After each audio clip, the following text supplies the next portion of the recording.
مسلمان د پاره هغه څه خوخه چې ته خپل ځان د پاره خوخه په مزدوري کې تر ځان د پاره څه خوخه د قسم دی مسلمان د پاره خوخه تر ځان د پاره څنګه خزه خوخه چې مسلمان نه ته پوښو کو د چا مبارکي رشتہ کې تبغه تماغه شان خبره کې کوم چې سره ځان د پاره خوخه ته د خپل بچو د پاره څه خوخه دغه د بل مسلمان د بچی د پاره مخوخه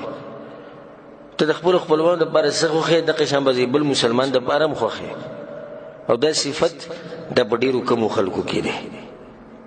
د بډیرو کوم خلکو کې ده نور خدا وی چې د بل چا لپاره د بس گزاره وکوه دغه ورګه د خپل ځان د پاره کسوادي کمزدوري لذي کسم معاملاتي نو د ځان د پاره به غوره کوي او بیا به د نور سره ګورو او دغه د پاره یو خبرم کوي اول ځان او بیا جهان دا خبره غلطه ده بلکې تبدري خلکو د پاره ما غسه خوخه کم چې خپل ځان د پاره خوخه کته کامل مسلمان جوړې د غواړي رسول الله صلی الله علیه وسلم یو بل حدیث کې په صحیح مسلم کې دی ولياتي الى الناس الذي يحب ان يؤتى اليه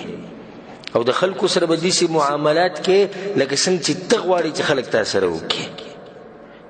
څومره ناشنا حدیث دی چې مسلمان به د مسلمانانو سره هغه اخلاق ساتي کم چې دی غواړي دا غوینه بلکې حجۃ الوداع د رسول الله صلی الله علیه وسلم د حج نبوت د میلادونو بعد رسول الله صلی الله علیه وسلم د یو حج کړي او غیت حجۃ الوداع ویل کی یعنی دا د دې حج نه بعد رسول الله به دنیا نه تله او بار په دې حج کې دا نصیحت کړی دی چې زمانہ د حج زده کې زمانہ د عبادت د طریقې زده کې لعل لا القاکم بعد عام هذا کې دې شي دې کال نه بعد تاسو سره ملاو نشي په دغه موقع باندې د رسول الله صلی الله علیه وسلم غټ نصیحتونه هغه یو نصیحت رسول سم چې باغی باندې ډېر زور ورکړو رسول سم چې مسلمان به د مسلمان د حق خیال ساتي په دې خبره مې رسول سم ډېر سخت زور ورکړو ځکه چې رسول سم د پدره چې زما جون ختمېدو وره خو چې دا مسلمانان په خپل کې وران نشي دا مسلمانان د یو بل سره په محبت کې پاتې شي د دوی هغه معاشري په محبت باندې قائم شي ځکه رسول سم دې خبرې له زور ورکړي نو مسلمان تنگول مسلمانانو ته تکلیف ورکول دا ګناه کبیره ده ځکه چې دې مبارکه وعیدونه راغلي دي الله سبحانه وتعالى بالقرآن كي بعد أعوذ بالله من الشيطان الرجيم بسم الله الرحمن الرحيم والذين يؤذون المؤمنين والمؤمنات بغير ما اكتسبوا الله ويكم خلق چې تکلیف ورکي او اذیت ورکي مؤمنانو سړو ته او خزو ته بغیر مکتسب بدی کار چغوي کړي نه فقد احتملوا بهتانا واثما مبينا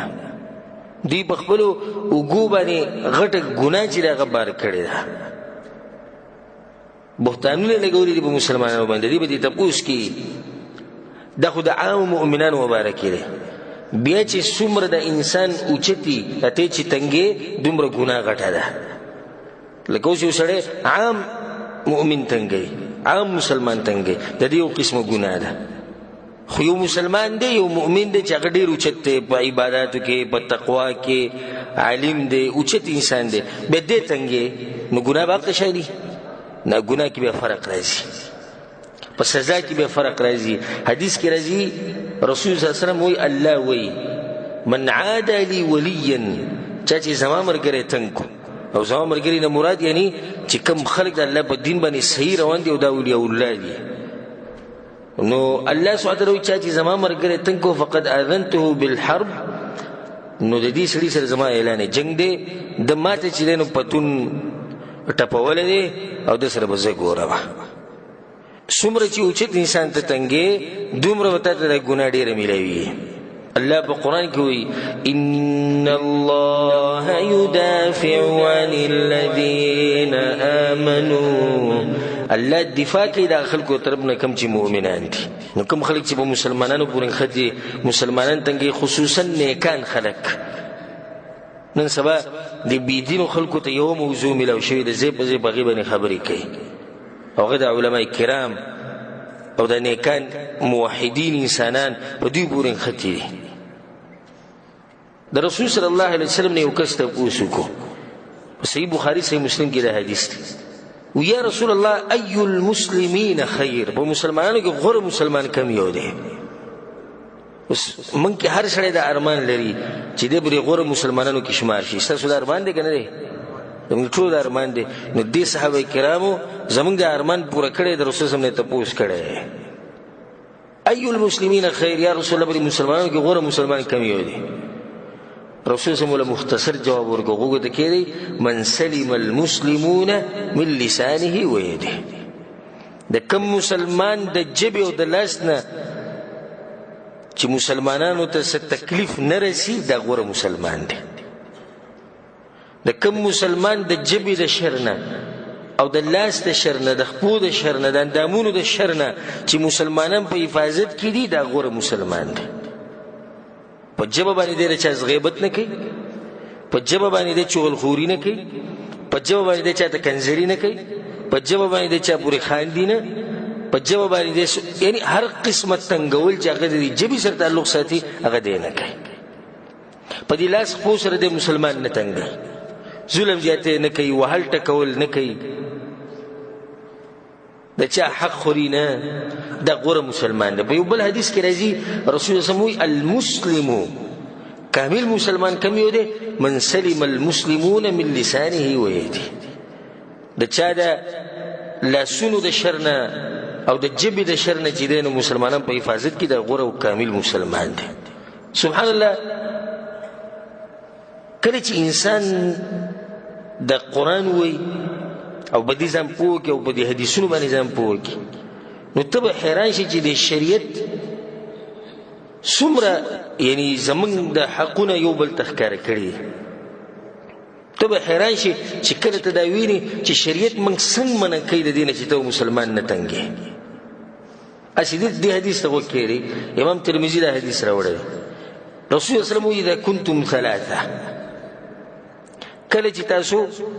درې کسان ناست یې، فلا يتناجى اثنان، نو دا دوه دي یو بل سره پټې خبرې نه کوي، دون صاحبهما، علاوه دغه دریم نه، یعنی دغه نه بغیر د یو بل سره خبرې اترې نه کوي پټې. فإن ذلك يحزنه، د دې د لاسه د دریم کس چې دی خفه کېږي. والله يكره اذى المؤمن، او د الله دا نه دی خوښه چې یو مؤمن دې تنګ کړی شي. یعنی ته دې ته سوچ وکړه، هغه خلکو مبارکه موږ څه وایو چې هغه ټوپک رالي او په ناحقه مسلمانان وژني، خبره خو پرېږده. دا هغه سړي مبارکه به څه وایو چې هغه په زنانو باندې بهتانونه لګوي چې پلانې زناکار ده او پلانې داسې ده او دغه ده، ما هلته لیدلې او دلته مې لیدلې. زموږ معاشره کې دا خبره ډېره ده چې هغوی به الله له څه جواب ورکوي، او هغه مسلمانان به الله له څه جواب ورکوي چې په لارو کوڅو کې د خلکو سره جنګ جګړې او کنځلې او د چا خور یادوي او د چا مور یادوي، او هغه خلک به الله له څه جواب ورکوي چې په ناحقه یې د خلکو نه ځمکې نیولي دي، د هغوی جایدادونه یې نیولي دي، د هغوی مالونه یې اخیستي دي. دې ځکه شریعت موږ د دې نه منع کوي چې درې کسان ناست نو دوه د یو بل سره پټې خبرې نه کوي چې درېیم خفه کي، او د الله دا نه ده خوښه چې یو مسلمان دې خفه کړی شي. اسې دا خبره موږ ته څومره وړه ښکاري، خو د دې نه موږ شریعت منع کړي. ولې؟ ځکه چې مسلمان پې تنګېږي، او چې مسلمان پې تنګېږي شریعت وایي ته به یې نه کوي. د دې نه شریعت ته منع کړی چې ته په یو مجلس کې ناست او اسې خاندې، شریعت ته دې نه منع کړی. ولې؟ ځکه چې د خوا کې چې کوم مسلمان ناست دی هغه به په زړه کې یو سوچ پیدا شي چې دې که زما پورې خاندي، ما کې به څه چلي. دومره شریعت اهتمام ورکړی دی خبرې له. دې حدیث ته غوږ کېږدئ، په صحیح مسلم کې دی. رسول صلی الله علیه وسلم وایي مر رجل بغصن شجره على ظهر طریق، یو سړی په لاره باندې تېرېدو او ونه راله، د دې ونې شاخ چې دی نه هغه په دې لاره باندې راغلی و، د دې ونې د شاخ دا په دې لاره باندې راغلی. نو دې سړي دا وایي چې والله لأنحين هذا عن المسلمين لا يؤذيهم، دا شاخ به زه مات کم، دا به زه پرې کم، د دې لپاره چې مسلمانانو ته تکلیف ونه رسي. ظاهره کې څومره وړوکی کار دی، یعنی موږ څو شیونه لیدلي دي په لاره کې چې هغه خلکو ته تکلیف ورکوي.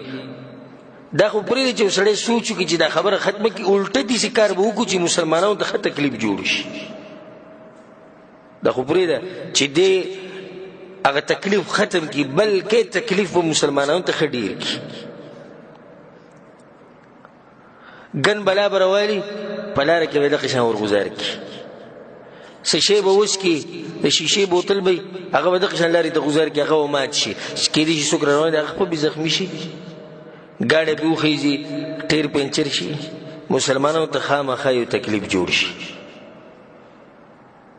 سبحان الله دې سړي د ایمان ته وګورئ دوی چې دا به زه لرې کومه چې مسلمانان تنګ نشي رسول صاحب وایي هغه شاخې لرې کو هغه لرګی مات کو فادخل الجنه الله دې کار د لاسه جنت ته بوتو د دې کار د لاسه الله جنت ته بوتو چې د مسلمانانو غم وسره و دا خو غوره مسلمان دی کنه خو بدبخت انسان دغه مبارک په حدیث کې راغلی غوره مسلمان خو هغه دی من سلم المسلمون من لسانه ویلي خو بدبخت انسان او شری انسان او بدترین انسان د الله باندې څوک دی هغه موري حدیث کې راځي په صحیح بخاری صحیح مسلم کې دا حدیث دی ان شر الناس منزله عند الله يوم القيامه دا الله باندې بدترین انسان ودې ته غوږ کولاو کوي بدترین انسان د الله په نسبت د قیامت پر دغه څوک ته